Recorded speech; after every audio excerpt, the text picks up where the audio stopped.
good. I mean, the last time we had a very short interview, so it feels like a continuation. So, Exactly. I mean, this certainly is. The last time we didn't have a song, now we have a song.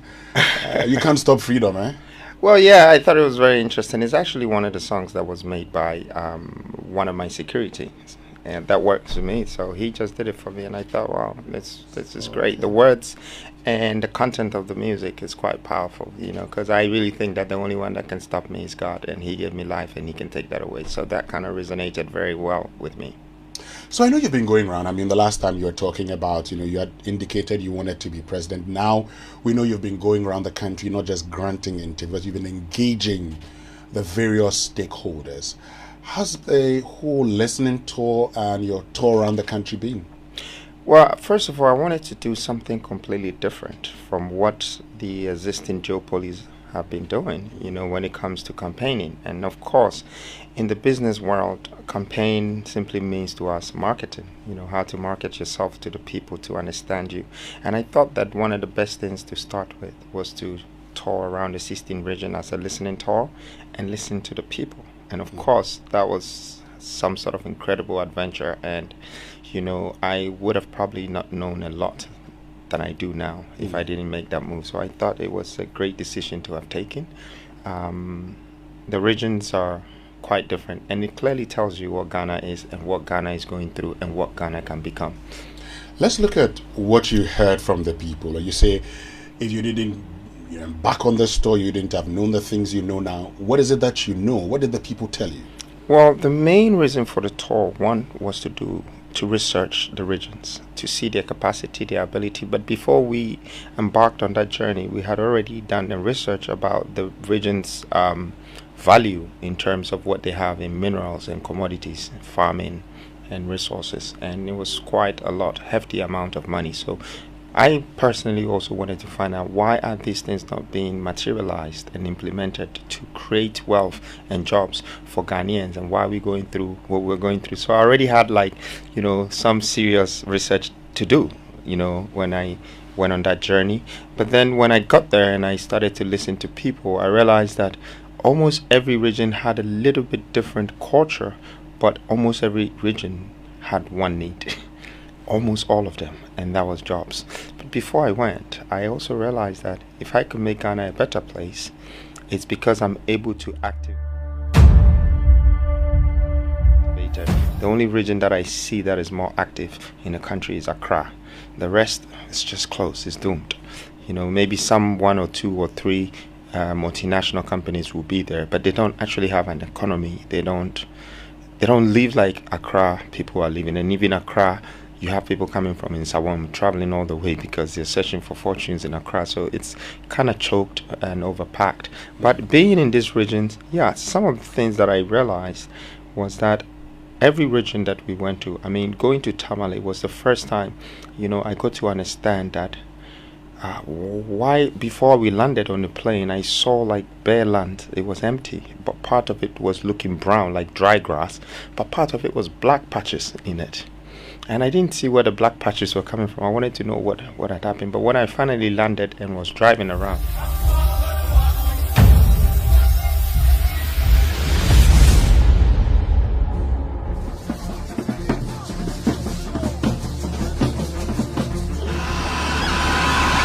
whilst I was there, I got the inspiration of water bodies are not connected, and so the climate is just heat. In fact, the inspiration became more and more when I got to Boliga, and that was like the wind was blowing, but with heat, and I haven't seen anything like that. It was like you're standing in some kind of factory with a machine that is bringing a lot of heat, and there's wind also blowing at the same time.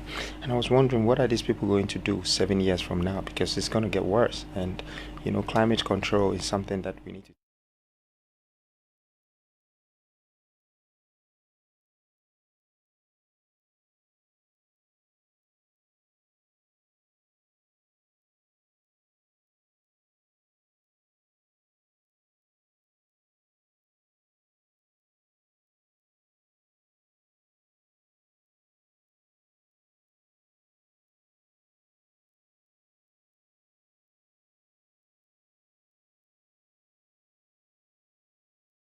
We went to Upper East, Okay. Navrongo, and then after we were supposed to go to, sorry, Upper East, yes, after we were supposed to go to Upper West, which is Wa and Savannah, but because of the fasting, we had to postpone those two regions, Okay. and then we went to Goso.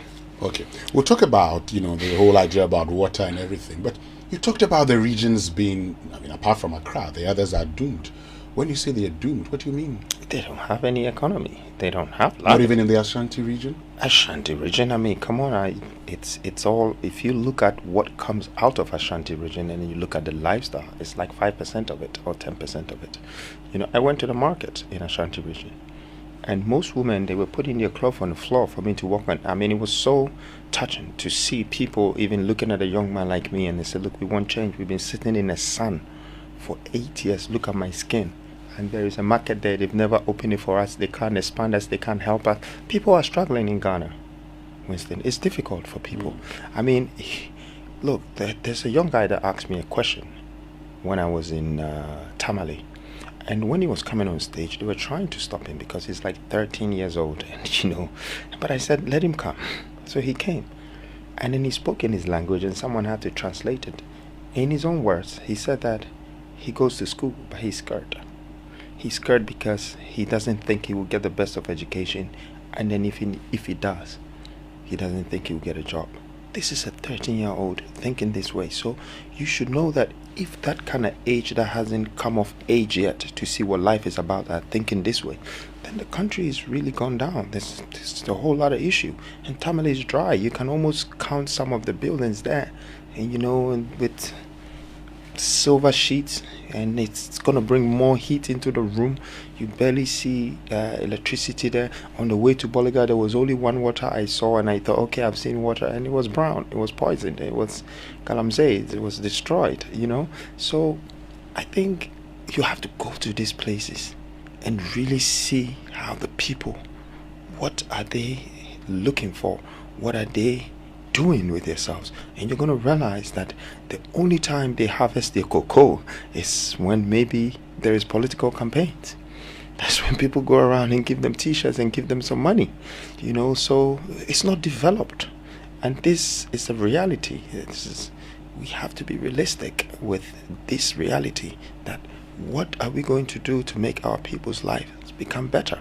And I can definitely see that if there were even 4 or 5 plants in this place, and there is some sort of logistics, there is going to be a great economy circulating. But I met a lot of chiefs, queens and kings, and one of them told me that sometimes people have to come and surround the palace. He has to help them with chop money. If I can bring jobs, I will be he'll kiss me basically, because he's the king and he feels for the people. But we as a country, we haven't been able to build these regions. In fact, I saw a factory in Goso, and I saw timber logs, like the things I used to see in Kumasi, but I don't know, I'm sure they've cut all the wood, So I was seeing it in Goso, and I thought that was so old school to carry logs on the track, because I hadn't seen it in a while. But I saw a plywood factory. And I'm a builder, I'm a developer, so I buy a lot of plywood. It's like 200 and something cities for one. But the factory was there, meaning that a lot of plywood was coming from there. So I quickly did research, and I realized that it belonged to some outsider who has just come to put it there and creating the plywood there. So he might have created jobs for maybe 100 or 200 people, but he's extracting millions of dollars from the land, and it's not to our benefit.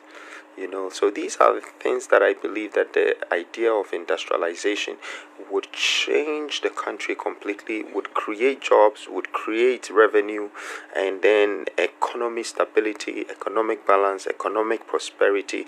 We will start to have a national booming economy. Let's look at your idea of industrialization. You've talked about the need. You've talked about everywhere you've been. Looks like the same thing being talked about, jobs. And so for you see that a way of dealing with that would be industrialization. What's your idea of industrialization? My idea of industrialization is simply making sure that you refine, you manufacture, you produce.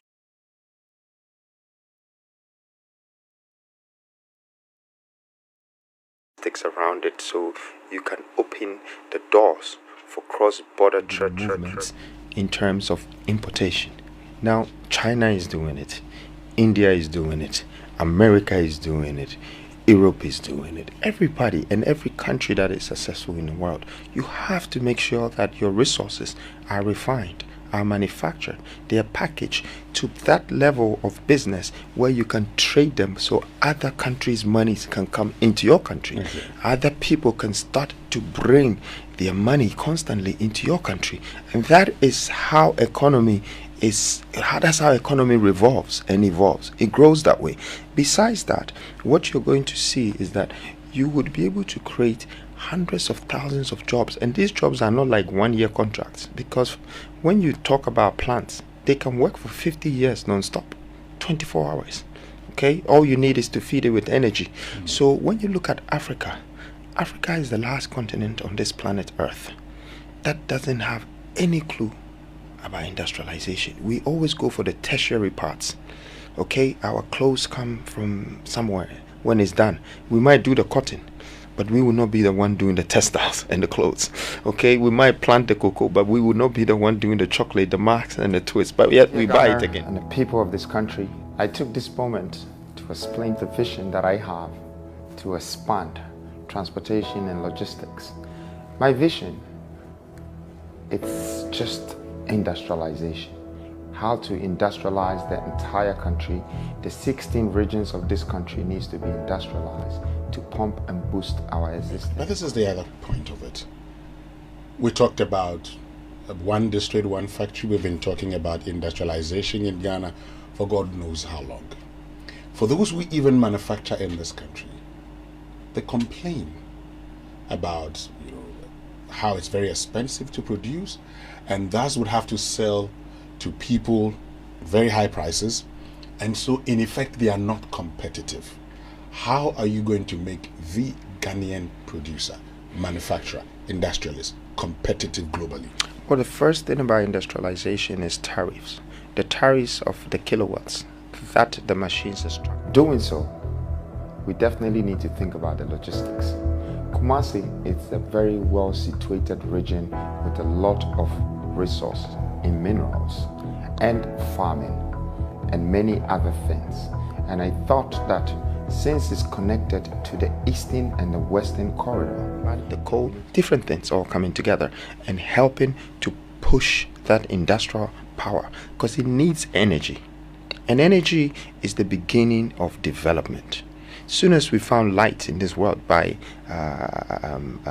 Thomas Edison and J.P. Morgan, everyone's eye lit up, it opened. The likes of Rockefeller, Andrew Carnegie, Tony Blair, there was his name, Henry Ford, all of these people, they started to industrialize their product. At that time, Rockefeller had found oil, but they could only produce kerosene, for light, for flames. But as soon as we found energy as AC, they started moving forward with it. The industry was growing, and we are not taking this serious. I mean, we are selling to our people about 15 to 17 tariff, 17 cents a kilowatt. Because nobody's going to come to your country to industrialize. But we have gas that we're flaring some. We don't want to build the gas pipelines. We don't want to build the gas pipelines. Oh, please, you don't call that. Go to Dubai, go to Abu Dhabi. They have 1,500 kilometers of multiple gas pipelines. When people turn on their taps, when people turn on their computer, their internet, everything, they are the main force and the gas supply to Dubai. So every time people turn on things in Dubai, they get some residual income, and that is a huge industrial construction. This mentality is what Africans need to adapt and stop depending on the Western world. That's the point I'm trying to make. We depending on the Western world and taking our money and going to China and America and going to buy their things that they came to take from us and come back and resell it in our country. I'm sorry, it does not make sense. Until Africans decide of learning how to industrialize their own product, I'm sorry, we will be enslaved, forever enslaved by the Western. It doesn't matter whoever you're taking those products from, whoever you're going to for help, that person will forever use you. I don't know if you know about people borrowing money from bank. they become like a slave to the bank. When they tell them do this, they do it. Sit down, they sit down. Don't do this thing. So if we want to have that habit of going out there and keep borrowing money and saying that we're going to build our economy with it and create jobs with borrowed money, please. You're not going to borrow money? What I'm not saying that you're not going to borrow money. You have Where are to, you going to get the money you have from? to have a purpose. First of all, I think you need to create wealth and stop thinking that you borrowing money is what is going to... How do you create that wealth? Well, that is what I've just told you, Winston. When you turn your own products, when you turn your own minerals into products, package, learn it, get the skill set, the ability, the know-how, the knowledge, and start to export, start to distribute, start to do that. Every time you're distributing people's demand based on the supply they're asking you, that is revenue, that is cash, that is how you're building wealth.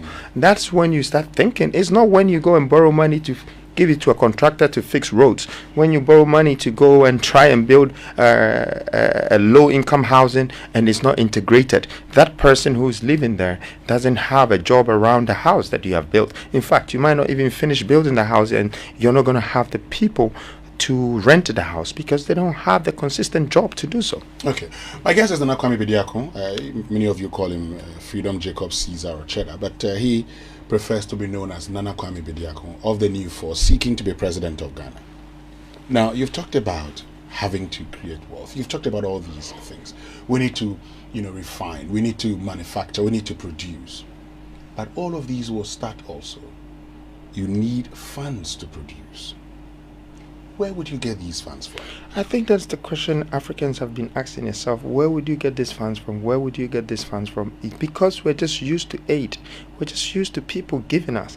You create wealth within your circles. So if I look at our system today, we have about 21 institutional markets or companies or governmental institutions that can really let whatever revenue circulate. If we say we have a GDP of 75 billion, we should be able to tap into 10% of that. It's national income. So it's the people, how they are using the resources and the funds of the country. If you don't have a great mentality and knowledge about investment, I'm sorry, you will squander the money, you will burn it, and you will always go out there and beg for money. See, one of the reasons why rich people don't just give money to people, I'll tell you why. They just look at you and they can see you will squander it. So they just give you a drop, and that drop is what you deserve, and you can work 24 hours for it. But don't ask the rich man how he made his money, because he's never going to give you the full template and tell you that this is exactly what you do to make money A to Z. No, you just need to know how to manage money, how to maintain these resources, how to invest, and you need to supervise and monitor the investment and see its returns. I'm living in a country where a lot of people are taking money from the state resources, and then they have a lot of paperwork around it that to prove that yes, the money is gone, but the returns of the money, no one is taking the responsibility for it. So we have become a liability to our own resources, our own funds, and however it went, we don't know. If we just keep having borrowed money going up, and today, whatever money that we owe, it's almost close to our GDP. Now, I'm not saying that is a bad thing, but if you can't borrow more than 50 billion, more than 100 billion based on your own reserves, then when are you going to get the money to even pay your loan, pay those debts? Because right now, I think this country needs to tax the nation and use whatever taxes that they're getting to go and pay interest. Tax which nations? I'm saying that some of our taxes, like, the returns is going on interest of money we've borrowed. What the same tax money can help our disabled people. It can help some investment. It can help some of our roads. It can help. It's about thinking. Okay, now let's look at where we are currently. This is what is facing us. This is a country that has a deficit of beyond 50 billion Ghana cedis. You're talking about raising some 170 billion by GRA, raising some 170 billion. But you're looking at spending. I didn't say 170 billion. Where did you get figures from? I'm giving you figures. Are these your figures? I'm giving you figures from the budget. The budget. Okay. This is Ghana. I mean, when I'm done, you'd understand why. Okay. I'm giving you these figures Yeah. to actually ask my next question. So this is your reality. You plan to raise 170 billion. you plan to spend in excess of 220 billion. It means you have a deficit. Now, your capital budget, capital expenditure budget, is it's less than 50 billion. This is the country where interest payments, payment of salaries, take basically all your money. So you say tap into this, tap into that. Somebody says tap is very broad. How is Nana Kwame Bediako going to make sure that he's able to get whatever he needs? In the past, we've been promised a Ghana beyond aid, and this is where we are. How different is it? They say, show me how you intend to do these things you talk about. Well, I mean, before I answer your question, I would just like you to confirm something. You talked about big figures, 180 billion, deficits of 50 billion, this, that. But you said one thing. What you said is that money is consumed by what? Workers. They pay them with it, right? Interest payments, yes. Interest payment. So definitely we don't have the right mind, and we're not in the right mind frame to control our resources, because it's being absorbed from one side. If you're talking of all these big figures and then it's just going to workers, what are the workers doing? Interest payments. Well, interest payment, fine. Government transfers. Well, I understand all of that, but you mentioned two things. Interest, let's take it even if it's three.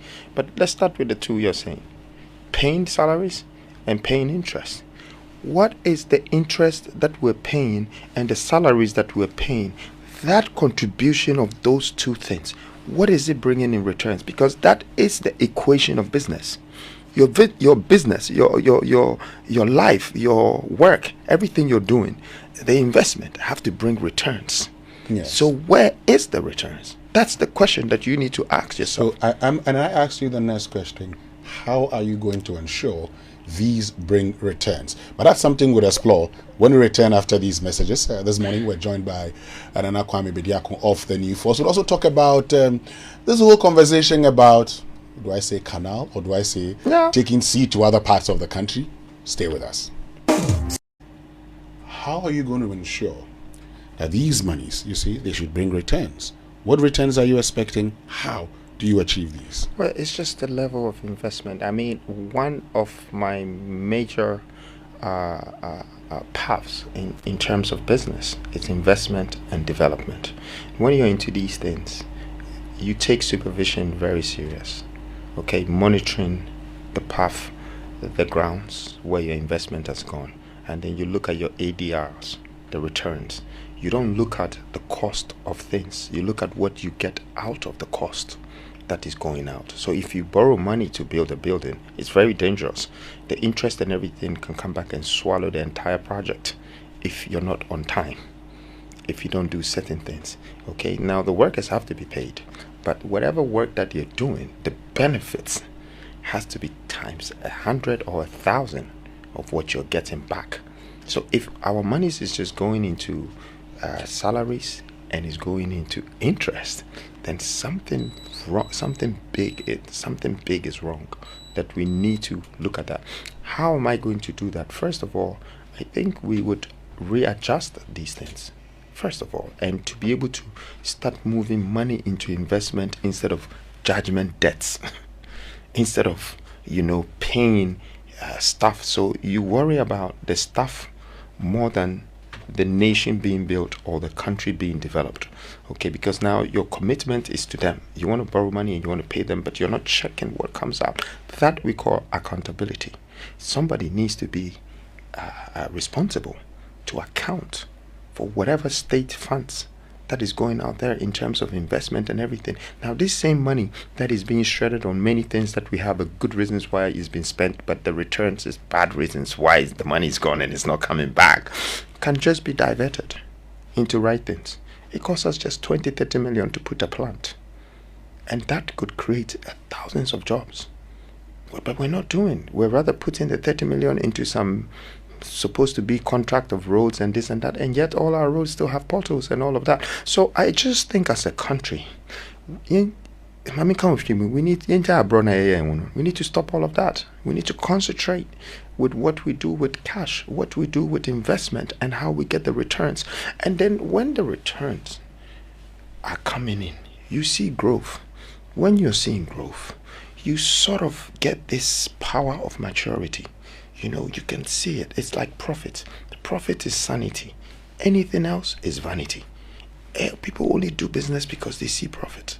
And people wake up every morning to do things because of the profit that is going to come out. And I'm sure you are working, maybe 21 days out of the 30 days because you have budgeted your monthly expenses or expenditure based on what you're going to get at the end of the month.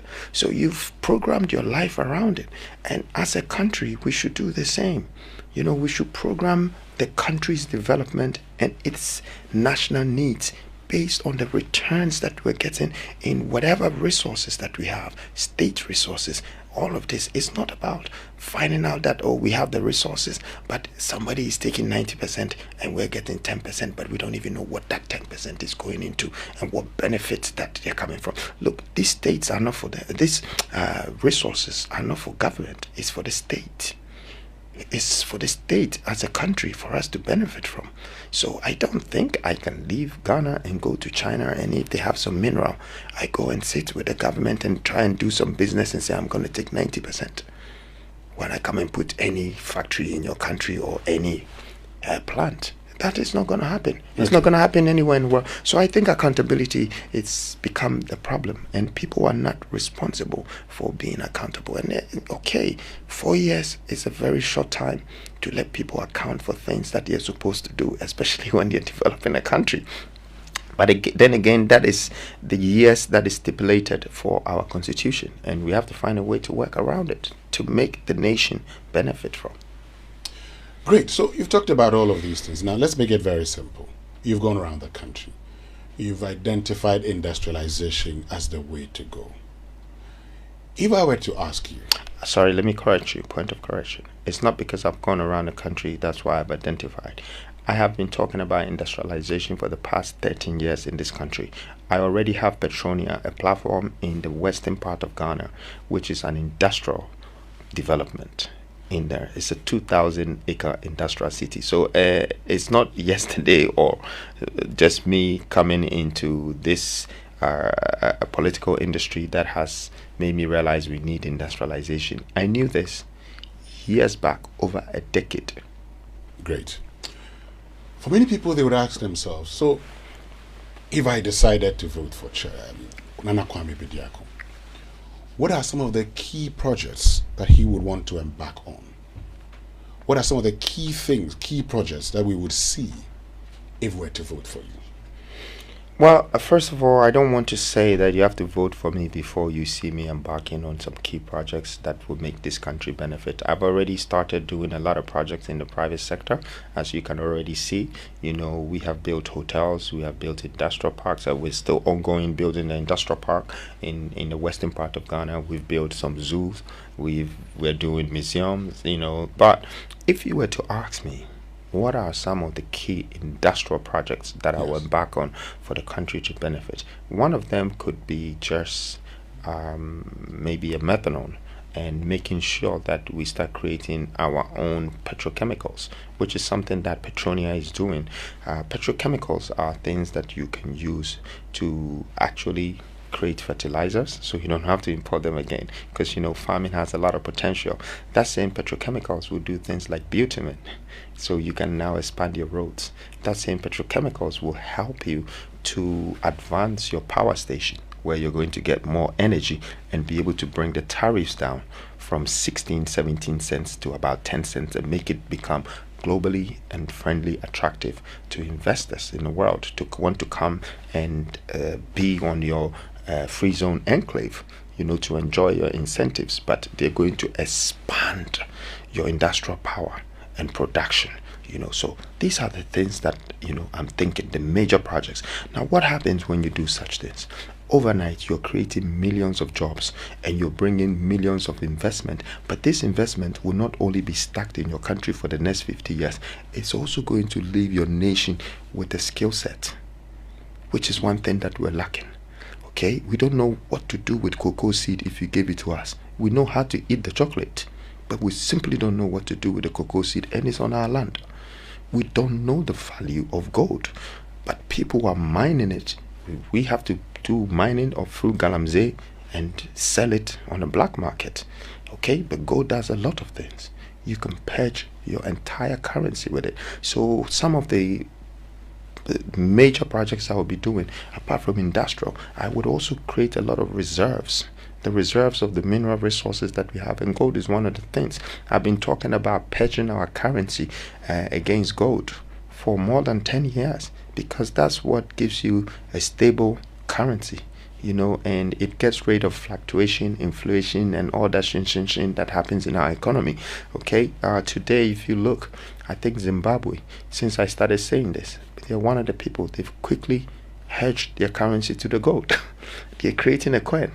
When I came with Freedom Coin trying to help the country, it's not like I want to take anything from the country. I want to contribute to the country.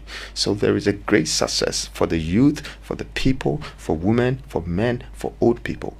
It's me as a citizen. I'm adding a value. I'm adding some sort of idea, some great vision that could help whatever that it is.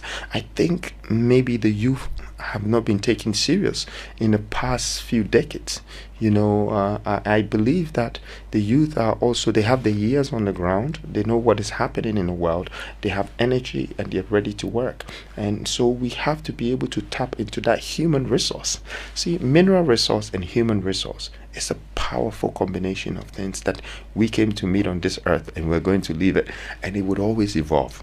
The human beings will evolve and the minerals will evolve. I don't see why. We have the sea, and in the sea you find oil in there.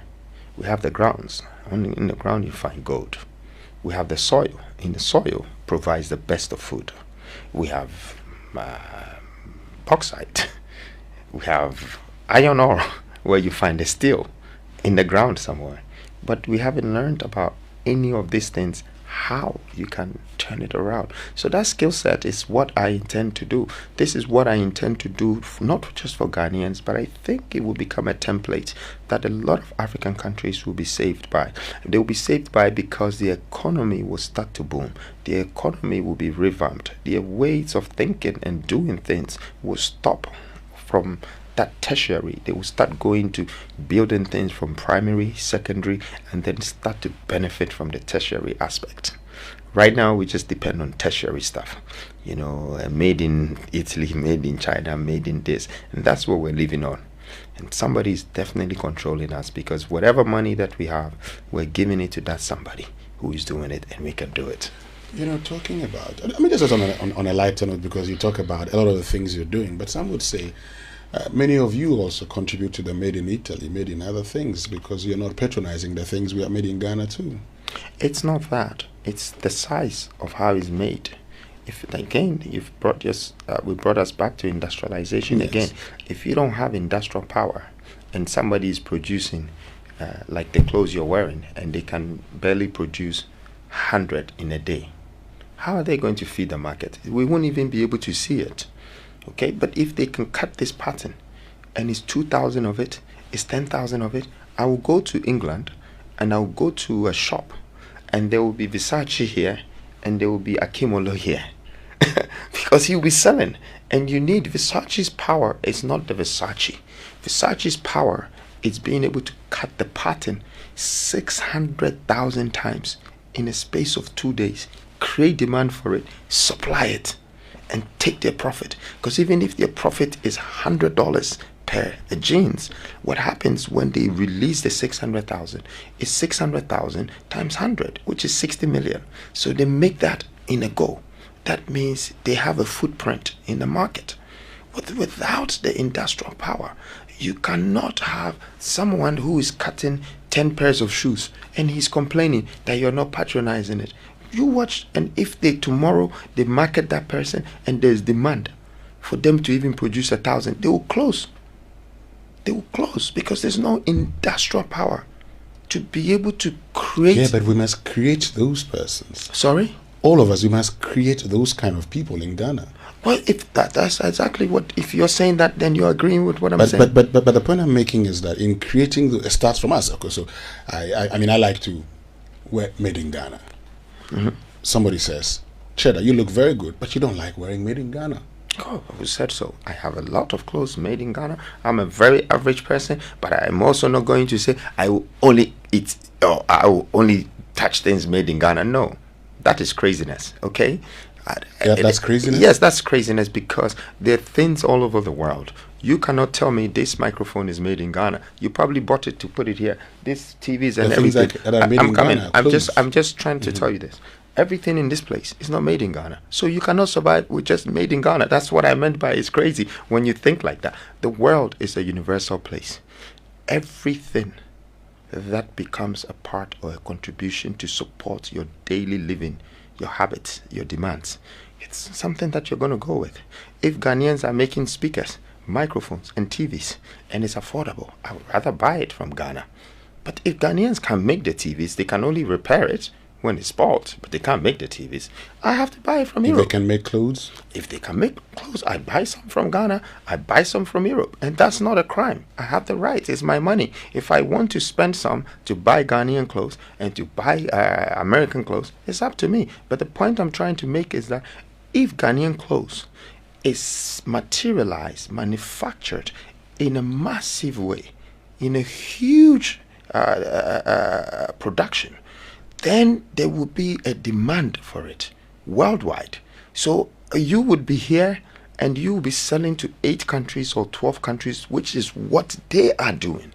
They are industrializing that cotton that they turn into textile, into yard, and then into textile, and then into that coton that they've created as clothes. And then after they've marketed it business wise, they've distributed, like what you were doing, me sitting here and you were reading for somebody's something generator. That's marketing. That person is using me and you at this point when we're sitting here, he's trying to market his product. So it's the same thing. If you can do that massive production and market it, then the world would be buying your things.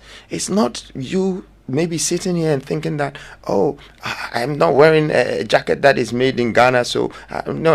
I patronize Ghanaian stuff, but they don't have the capacity. They don't have the capacity. You know, I would want something from a tailor, and they say, I can give it to you in 3 days, and they'll probably bring it in 2 weeks.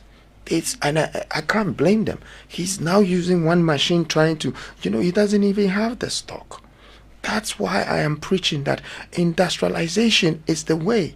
When you go to China and somebody has a small factory and a big factory and a small office, and you ask them, I want towels, the guy will charge you maybe $5 a square meter, and he will give you 2 weeks, and he knows the capacity of the machine, the plant. So in 2 weeks, he's going to produce you 10,000 square meters, and you will pay 10,000 by $5 to him, which is $50,000. If it cost him 25,000, he's made 25,000 off you. That's his profit. Nana Kwame Bediako. So I mean, finally on this bit, before we get to, how you intend to boost trade, also because you've talked about, they don't have the capacity. They don't have the capacity. If they had it, do they? I'm coming. It's a very simple question. No. I'm asking you, Winston. Okay. Do you think Ghanaians have capacity to produce, to meet the demands You want when to they have to you want to supply? answer that? No, I'm asking you. Do you Okay. think they do? I don't answer questions. I ask them. Oh, you don't? No, I ask them. Okay. After the show, I'd answer you. In here, I asked the question. Well, I think you're doing your job. Yeah, so let me ask you the question now. Because you've identified all these things, you've talked about what you've been doing, but saying we would give them capacity is one thing, saying we would reduce tariffs is another. Beyond these, what are you going to do for these areas that you've identified would need help in industrializing and in boosting the growth of this country? Let's just take maybe the fashion industry, for instance. If we Ghanaians decided to now take cotton and turn it to textile, yard first, and then turn it to textile, there would be a template of how clothes are made once the design is formulated and the pattern is created. And then one t-shirt or one club t-shirt or one pants that is needed as a tracksuit or whatever, Coca-Cola advert or Emirates advert for Arsenal, that. It can be produced in Ghana, nobody will know, but the world will be buying it. Because some of the things you're seeing with footballers and everything. The T-shirts and Puma and all of that is produced in China and India. We have textile producing companies. Fortestar Textiles. We have Akosombo Textiles in this country. Yes, we do. Look at the growth of it. We had glass. We had a glass factory in Nkrumah days. But has it grown? It's rather run down because of accountability, and that's what we were talking about. You see, monitoring and supervision is very important for your business, especially when the investment and the development belongs to you. When you feel responsible for it, you become a CEO for that, and a certified executive officer for something that doesn't really belong to you, but now you start to feel like it belongs to you, which is what I think Ghana needs now. Ghana is thinking that they need politicians to build their dream and give them jobs. No, Ghanaians just need a leader who has a mindset of a CEO, a certified executive officer who will be responsible for the country's investment, the country's funds, state funds, and how it's going to grow, how the GDP will grow, and how the economy will become stable so people can benefit from it and create economic stability, prosperity, and a balance. Okay. Fair equation. Here's a question for you. You may see his Dubai examples are far-fetched comparisons or inspiration at all, including that such are rich oil countries. People must listen to some of the stuff he projects. Oil was 18% of their GDP only 2 decades ago, and now it is only 1.2% of their GDP, with services, especially tourism, leading. Dubai grew its GDP from $11 billion to $101 billion 1995 to 2015. They've been deliberate and executing development to a plan. That desolate place has a green revolution to induce the rain they lack. I was shocked to do over an hour's speed drive from Abu Dhabi city into the desert and seeing irrigated trees from start to the end of that drive. So basically he's just saying what I'm saying in not a question, but it's an essay, trying to tell me a little bit of his ideology and he also knowledge. Says he wants to hear some of the things because some of these are far-fetched, he says. Yeah, but you're looking at someone saying that they had 18% of their national resources, was 18% of their national GDP, and then after 2 decades it became 1.8%, which means they're running out of the resources.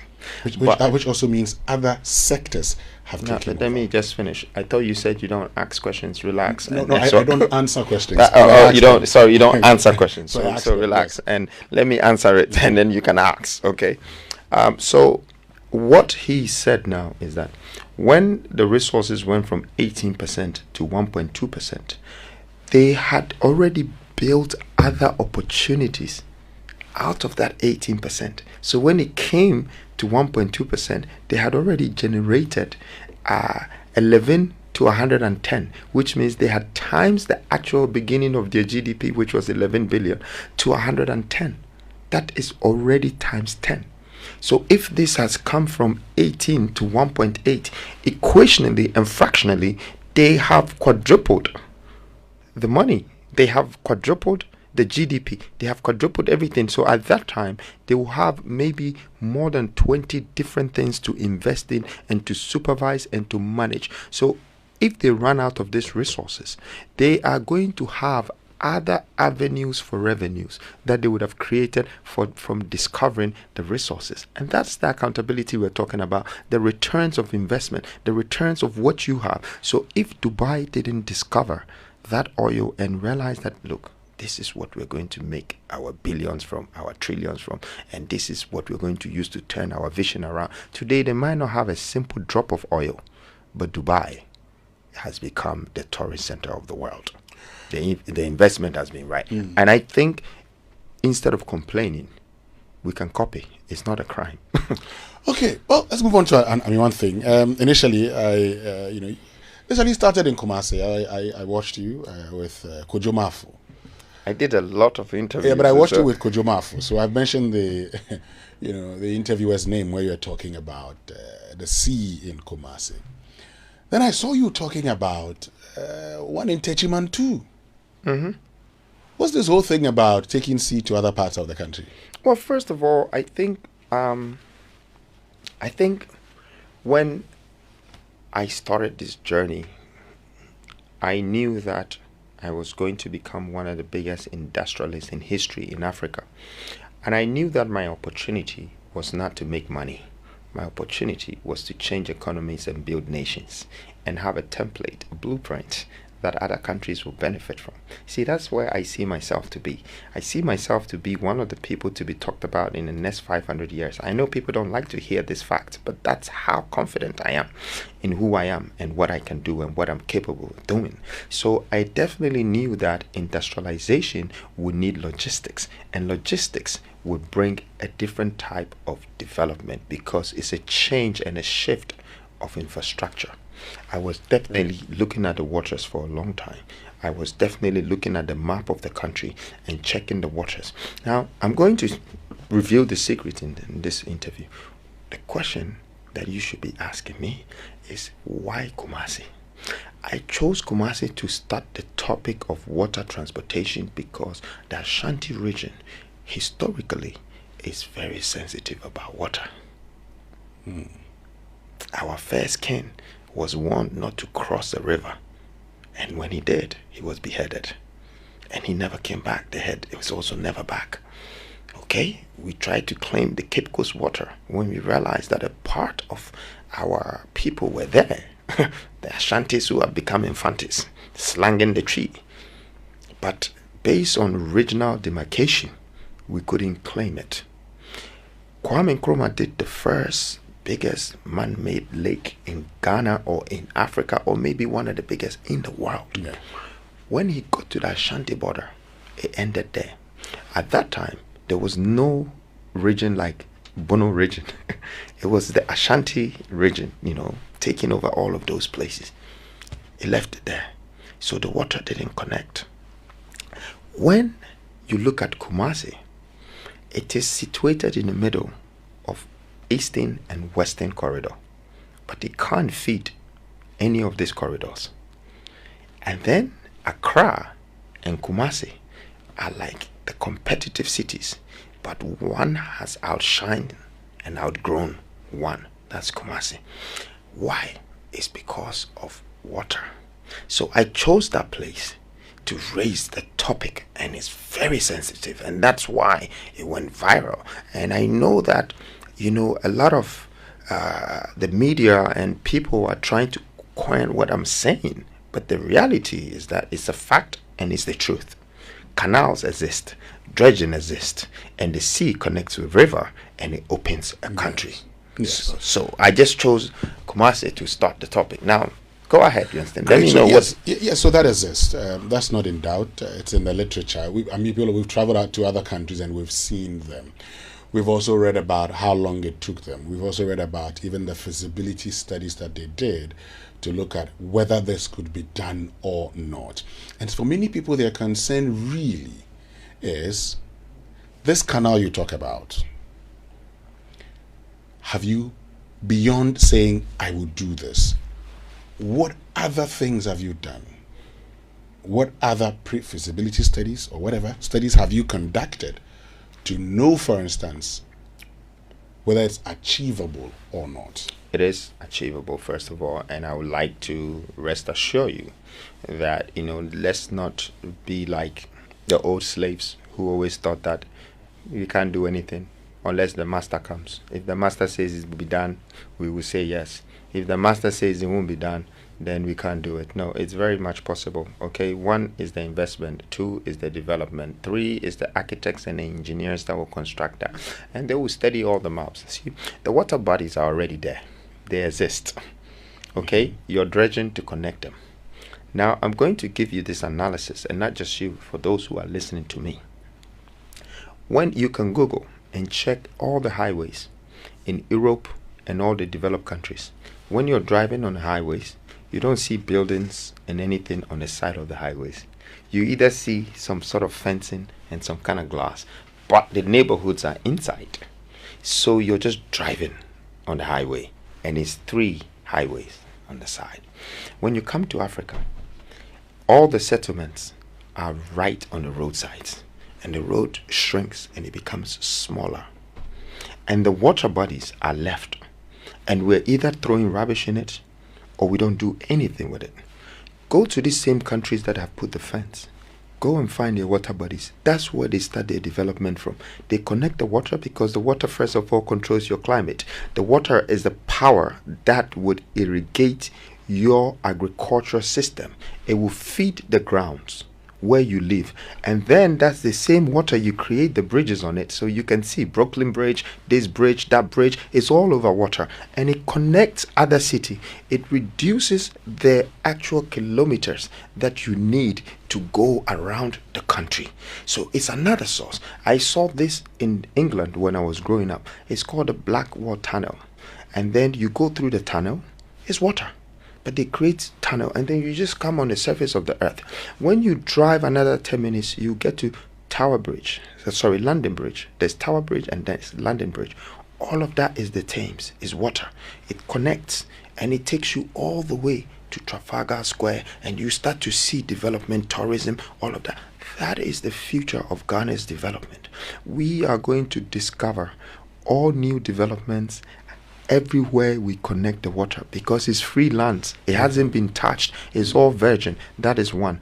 Two, we're going to start to use it for logistics, transportation. It gives us the power to connect to Africa and to connect to the sea, and to be able to now take things to harbors and build inland harbors and all of that. So distribution becomes easier, and this will stop us from using one single road for articulator, petrol tanker, Uber, small car, private car, trotro, van, all of that on one road. And beside it is so many things with people selling jams and this and resettlement. That is chaos. That's not how you build a country.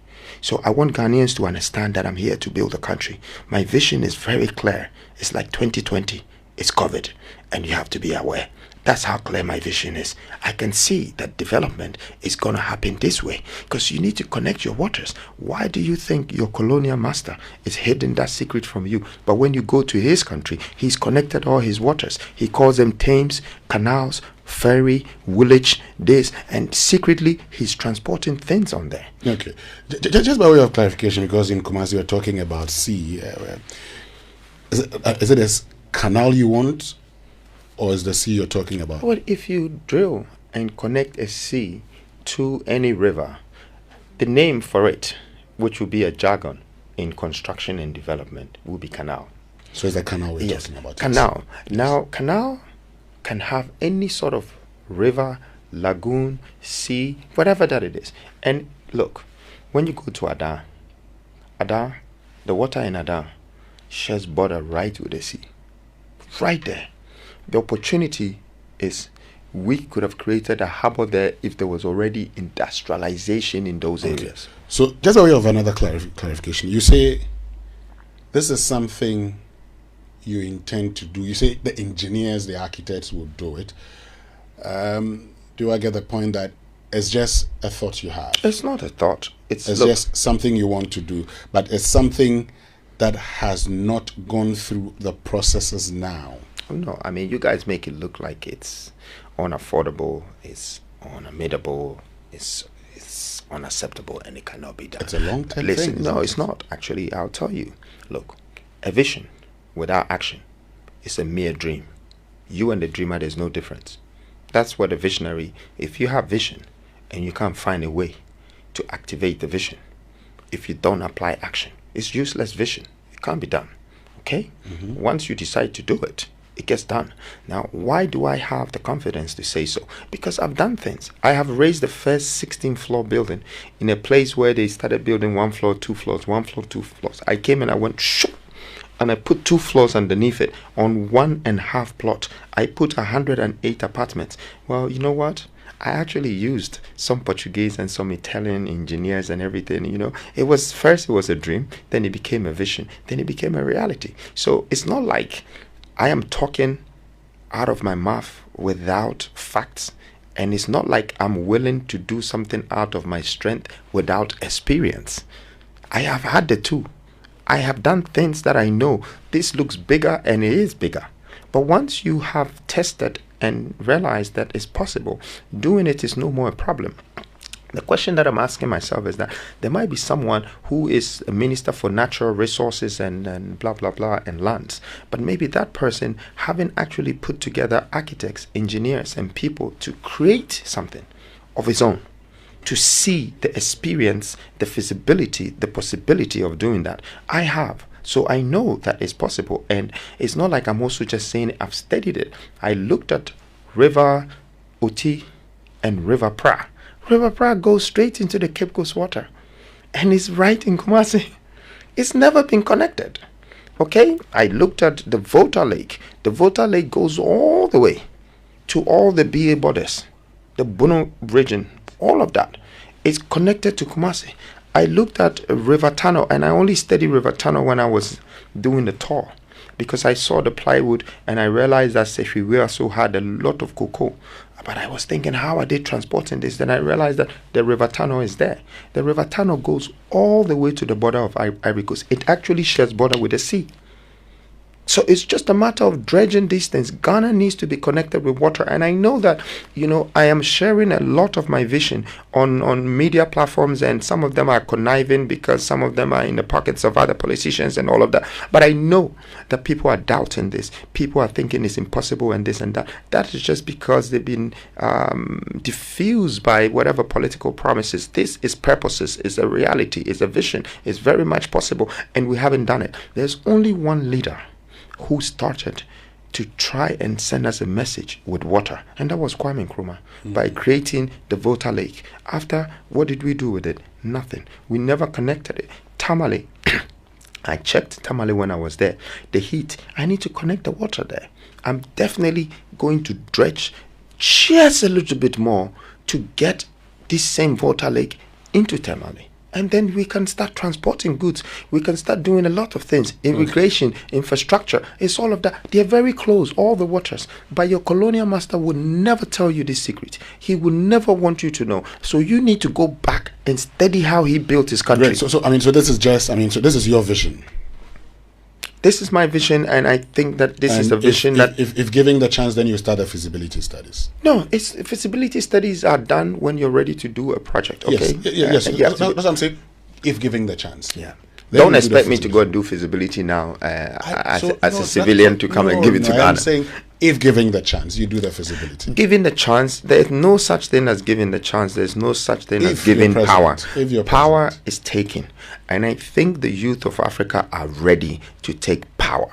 We are not sitting there anymore. You're standing elections. Please, I want to finish. I think you're interrupting.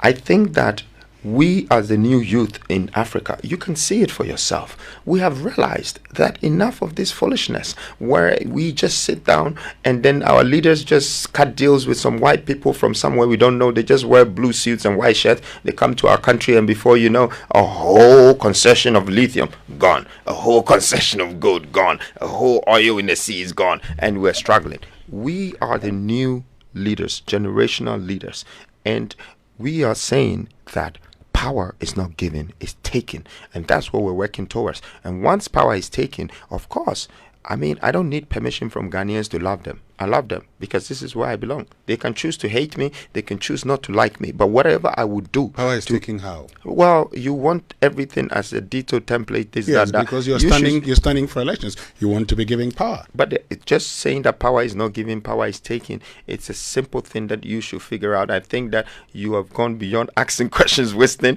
I think now you're looking for templates. You're not even looking for answers anymore. You want a full detailed template. It's not smart to do so with these questions. I think we're going to lose time going deeper into how power is taken. But you're seeing it, you're witnessing it, and it's happening.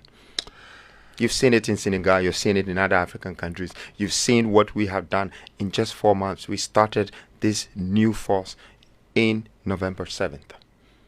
We are sometime in April.